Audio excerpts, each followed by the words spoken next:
بہت سے لوگ روزانہ نماز فجر تو پڑھتے ہیں لیکن غلط طریقے سے، اور یہی وہ غلطی ہے جو ان کے گھروں میں غربت، تنگی، رزق اور بے سکونی کا باعث بن رہی ہے۔ حضور اکرم صلی اللہ علیہ وآلہ وسلم نے فرمایا، جو شخص نماز فجر غلط طریقے سے ادا کرتا ہے، اللہ تعالیٰ اس کے گھر میں 3 بڑی آفات نازل فرماتا ہے۔ پہلی آفت ان کے گھر میں غربت ڈیرا ڈال لیتی ہے۔ یہ معمولی بات نہیں بلکہ روحانی تباہی کا آغاز ہے۔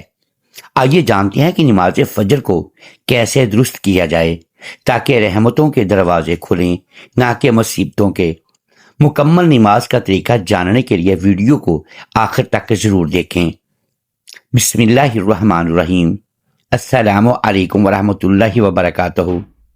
محترم ناظرین، بہت سے لوگ نماز فجر غلط پڑھتے ہیں۔ جی ہاں، ایک تحقیق کے مطابق 99% لوگ فجر کی نماز میں ایسی غلطیاں کرتے ہیں جن کا انہیں اندازہ تک نہیں ہوتا۔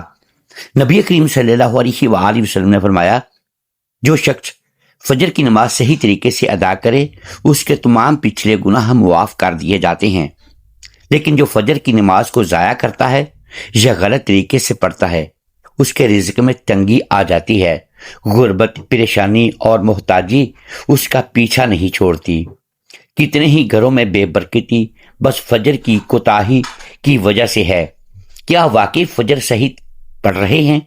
آج کی ویڈیو میں ہم سیکھیں گے فجر کی نماز کا وہ مسنون طریقہ جس سے نہ صرف گناہ معاف ہوتے ہیں بلکہ رزق کے دروازے بھی کھلتے ہیں۔ ایک مرتبہ نبی کریم صلی اللہ علیہ وآلہ وسلم نے فجر کی نماز کے بعد صحابہ کرام رضی اللہ تعالی عنہ سے فرمایا کہ آج رات ایک عجیب بات ہوئی، کیا تم میں سے کسی نے خواب دیکھا ہے؟ صحابہ نے عرض کیا، نہیں یا رسول اللہ صلی اللہ علیہ وآلہ وسلم۔ تو آپ صلی اللہ علیہ وآلہ وسلم نے فرمایا کہ میں نے خواب میں 2 فرشتوں کو دیکھا جو میرے پاس آئے اور انہوں نے کہا، آؤ ہم تمہیں ایک منظر دکھاتے ہیں۔ پھر وہ مجھے لے کر چلے اور میں نے ایسے مناظر دیکھے جو دل کو دہلا دینے والے تھے، لیکن ان سب کے درمیان ایک منظر ایسا تھا جو میرے دل میں اتر گیا۔ آپ صلی اللہ علیہ وآلہ وسلم نے فرمایا کہ میں نے ایک شخص کو دیکھا جو اپنے سر پر پتھر مار رہا تھا، اور جب وہ پتھر لگتا تو اس کا سر پھٹ جاتا اور پھر دوبارہ جڑ جاتا، اور پھر وہ شخص دوبارہ اسے پتھر مارتا۔ اسے اذیت ناک منظر کو دیکھ کر میں نے پوچھا کہ یہ کون ہے اور اسے یہ عذاب کیوں دیا جا رہا ہے؟ تو فرشتوں نے جواب دیا، یہ وہ شخص ہے جو قرآن پڑھا کرتا تھا لیکن اس پر عمل نہیں کرتا تھا اور نماز فجر کو چھوڑ دیا کرتا تھا۔ یہ وہ شخص ہے جو فجر کے وقت اٹھتا نہیں تھا اور سوتا رہتا تھا، اسے رب کی پکار سنائی نہیں دیتی تھی۔ یہ وہ بد نصیب ہے جو دنیا کی نیند کو آخرت کی نجات پر ترجیح دیتا تھا۔ اور ایک اور موقع پر رسول اللہ صلی اللہ علیہ وآلہ وسلم نے فرمایا کہ جو شخص فجر اور عشاء کی نماز باجماعت پڑھتا ہے وہ گویا ساری رات اللہ کی عبادت میں مشغول رہا، اسے اس کا پورا اجر و ثواب ملتا ہے۔ یار یہ کتنی بڑی بات ہے، کتنی بڑی خوشخبری ہے کہ صرف 2 نمازیں باجماعت پڑھنے سے ایسا اجر جیسے پوری رات جا کر عبادت کی ہو۔ اور پھر وہ صحابی حضرت بلال رضی اللہ تعالی عنہ جن کی اذان سے مدینہ جاگتا تھا، جب وہ اذان دیتے تو صحابہ کی آنکھیں کھل جاتی تھیں اور وہ مسجد کی طرف دوڑ پڑتے تھے۔ حضرت بلال فجر کے وقت اذان دیتے تو رسول اللہ صلی اللہ علیہ وآلہ وسلم کا چہرہ انور چمکنے لگتا، خوشی سے پرنور ہو جاتا، کیونکہ وہ جانتے تھے کہ اب میرے امتی اٹھیں گے، اب وہ رب کے دربار میں حاضر ہوں گے۔ وہ اذان ایسی ہوتی تھی جو دلوں کو جگا دیتی تھی، روحوں کو بیدار کر دیتی تھی۔ ایک دفعہ ایک نوجوان صحابی مسجد میں فجر کے لیے نہ آیا۔ حضور صلی اللہ علیہ وآلہ وسلم نے اس کی غیر موجودگی کو محسوس فرمایا اور نماز کے بعد صحابہ سے پوچھا، فلاں کہاں ہے؟ صحابہ نے عرض کیا، یا رسول اللہ وہ بیمار ہے اور کمزور ہے۔ آپ نے فرمایا کہ اگر وہ 2 آدمیوں کو سہارے بھی چل سکتا ہو تو بھی اسے مسجد آنا چاہیے۔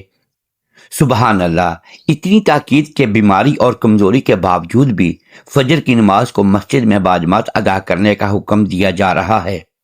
نماز فجر دین اسلام کا وہ روشن آغاز ہے جو بندے کے دن کو نور سے بھر دیتا ہے۔ یہ وہ لمحہ ہے جب ساری دنیا نیند کی آغوش میں ہوتی ہے اور ایک مومن رب کے سامنے کھڑا ہوتا ہے۔ یہ وہ لمحہ ہے جب آسمان کے دروازے کھول دیے جاتے ہیں، رحمتوں کا نزول ہوتا ہے اور اللہ تعالیٰ خود اپنے بندے پر نظر رحمت فرماتا ہے۔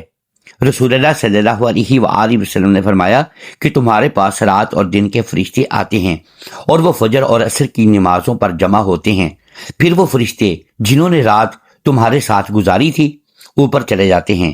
اللہ تعالیٰ ان سے پوچھتا ہے، حالانکہ وہ خود سب کچھ جانتا ہے، کہ تم نے میرے بندے کو کس حال میں چھوڑا؟ وہ کہتے ہیں، ہم انہیں نماز پڑھتے ہوئے چھوڑ کر آئے اور نماز پڑھتے ہوئے پایا۔ اے وہ لوگو جو فجر کے وقت نیند میں ڈوبے رہتے ہو، تمہاری نیند تمہیں کیا دے سکتی ہے؟ تم کیا چیز پا لیتے ہو جب تم فجر کی نماز چھوڑ دیتے ہو؟ تو اس لمحے کو کھو دیتے ہو جب رب تعالیٰ خود اپنے بندوں کے قریب آتا ہے، جب اس کی رحمت ہر سو پھیلتی ہے اور جب فرشتے تمہارے اعمال لے کر اس کے حضور پیش ہوتے ہیں۔ فجر کی نماز کا صحیح طریقہ سیکھنا ہر مسلمان پر فرض ہے، کیونکہ یہی وہ نماز ہے جس سے دن کی ابتدا ہوتی ہے۔ یہی وہ نماز ہے جس سے بندہ اپنے رب کے سامنے حاضر ہو کر گویا یہ کہتا ہے کہ یا اللہ، میں نے ساری رات سو کر گزار دی، لیکن اب میں حاضر ہوں تاکہ تیرا حکم بجا لاؤں۔ نماز فجر کی 2 رکعت سنتیں ایسی ہیں جن کے بارے میں رسول اللہ صلی اللہ علیہ وآلہ وسلم نے فرمایا کہ ان 2 رکعتوں کی فضیلت دنیا و ما فیہا سے بہتر ہے۔ ان 2 رکعتوں کی ہی حفاظت نبی کریم صلی اللہ علیہ وآلہ وسلم خود بھی فرماتے اور دوسروں کو بھی تلقین فرماتے، حتیٰ کہ سفر میں بھی انہیں ترک نہ فرماتے۔ نماز فجر کی فرض نماز کی نیت یوں کی جاتی ہے کہ دل میں یہ ارادہ ہو کہ میں اللہ کے لیے 2 رکعت نماز فرض ادا کرتا ہوں۔ نماز کا آغاز تکبیر تحریمہ سے ہوتا ہے، یعنی اللہ اکبر کہہ کر دونوں ہاتھ کندھوں یا کانوں تک اٹھا کر سینے پر ہاتھ باندھ لیے جاتے ہیں۔ پھر ثنا یعنی سبحانک اللہم و بحمدک پڑھی جاتی ہے۔ اس کے بعد سورہ فاتحہ پڑھی جاتی ہے جو ہر رکعت میں فرض ہے۔ اس کے بعد کوئی اور سورت یا کم از کم 3 آیات قرآن مجید سے پڑھی جاتی ہیں۔ پھر رکوع کیا جاتا ہے اور سبحان ربی العظیم کہا جاتا ہے کم از کم 3 مرتبہ۔ پھر قیام کیا جاتا ہے اور سمیع اللہ لمن حمیدہ ربنا لک الحمد کہا جاتا ہے۔ پھر سجدے میں جایا جاتا ہے اور سبحان ربی الاعلیٰ کہا جاتا ہے۔ پھر بیچ میں بیٹھ کر دوسرا سجدہ کیا جاتا ہے اور اسی طرح دوسری رکعت میں بھی سورہ فاتحہ اور کوئی سورت یا آیت پڑھی جاتی ہے۔ دوسری رکعت کے بعد قاعدہ اخیرہ یعنی آخری تشہد میں بیٹھا جاتا ہے اور اتحیات، درود ابراہیمی اور دعا پڑھی جاتی ہے اور پھر سلام پھیر دیا جاتا ہے۔ نماز مکمل ہو جاتی ہے۔ یاد رکھو کہ نماز فجر کے لیے بر وقت اٹھنا ایک جہاد سے کم نہیں، لیکن جو لوگ اس جہاد میں کامیاب ہو جاتے ہیں وہ اللہ کے محبوب بندے بن جاتے ہیں۔ فجر کی نماز کے لیے سونے سے پہلے نیت کرو اور اللہ سے دعا مانگو کہ وہ تمہیں وقت پر جگا دے۔ سونے سے پہلے وضو کر کے سونا بھی برکت لاتا ہے، نیند کو عبادت میں بدل دیتا ہے۔ اگر ممکن ہو تو الارم لگاؤ یا کسی کو کہو کہ جگا دے، لیکن سب سے مؤثر طریقہ دل کی لگن اور نیت ہے۔ جب دل میں ہو کہ میں نے فجر کی نماز ضرور پڑھنی ہے تو اللہ بھی مدد فرماتا ہے۔ بعض لوگ کہتے ہیں کہ ہم کوشش کرتے ہیں لیکن آنکھ نہیں کھلتی۔ دراصل آنکھ نہیں، نیتیں بند ہوتی ہیں۔ جب تم دل سے چاہو گے تو رب خود جگا دے گا۔ ایسے کئی واقعات موجود ہیں جن میں لوگوں نے سچی نیت کی اور بغیر الارم کے وقت پر اٹھے۔ نبی کریم صلی اللہ علیہ وآلہ وسلم نے فجر کی نماز کو منافقین پر سب سے بھاری قرار دیا، کیونکہ وہ رات کے آرام کو ایمان پر ترجیح دیتے ہیں۔ لیکن جو لوگ سچے مومن ہوتے ہیں وہ ساری دنیا کی نیندیں چھوڑ کر اللہ کی رضا کے لیے اٹھ کھڑے ہوتے ہیں۔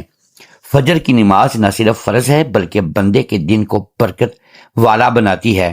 جو دن فجر سے شروع ہوتا ہے وہ شیطان سے محفوظ رہتا ہے، اور جس دن کی ابتدا بغیر نماز کے ہو وہ نحس اور بے برکت ہوتا ہے۔ نماز فجر کے بعد اذکار اور تلاوت قرآن کی بھی بڑی فضیلت ہے۔ رسول اللہ صلی اللہ علیہ وآلہ وسلم خود فجر کے بعد اشراق تک مسجد میں بیٹھے رہتے تھے اور اللہ کا ذکر کرتے تھے۔ یہ وقت دعا کی قبولیت کا وقت ہوتا ہے۔ فجر کے بعد تھوڑی دیر بیٹھ کر استغفار کرو، تسبیحات پڑھو، قرآن پڑھو یا اللہ سے مانگو۔ تمہیں جو چاہیے وہ وقت سب سے بہتر ہے مانگنے کے لیے، کیونکہ اس وقت